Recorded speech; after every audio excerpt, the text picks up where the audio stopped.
Welcome on Breakfast Plus, and now for a discussion on the newspaper headlines published from the national capital, New Delhi. We have with us in our studio senior journalist G Suresh. Good morning, Suresh. Good to have you with us in our studios. Welcome, sir. Well, a lot's been published in the newspapers today. To begin with, the top story. It's news of Yatras everywhere in the newspapers spread across today.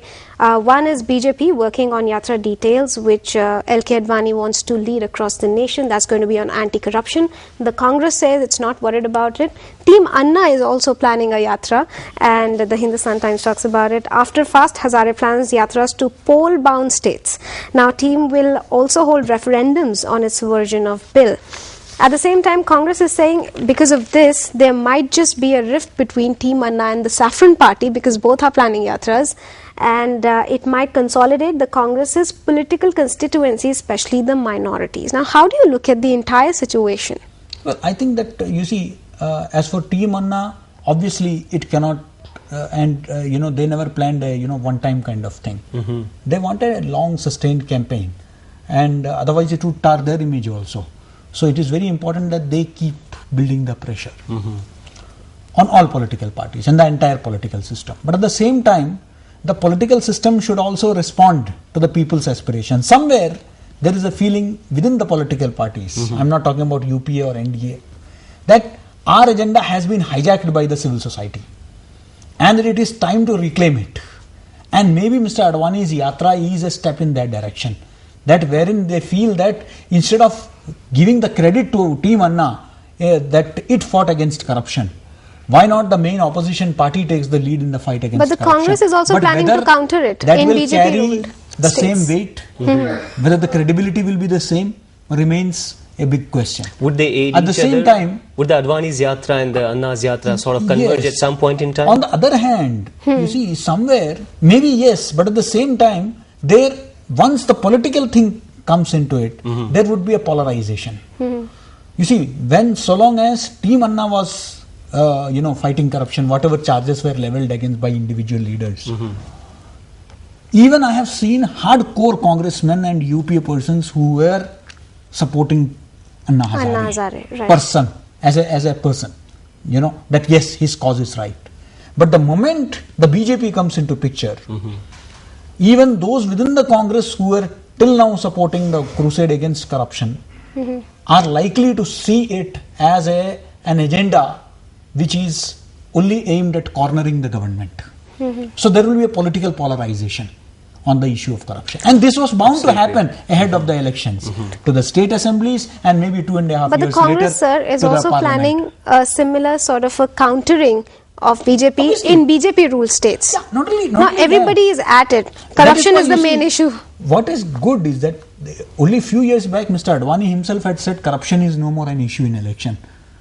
But the same corruption has returned. That is the biggest with a vengeance. issue. And today every party is eager to show how clean it is. Precisely. You see, the same BJP which was so reluctant to act against Yediyurappa was so quick to remove Nishank and appoint a new person. Let's shift our focus to that important story now.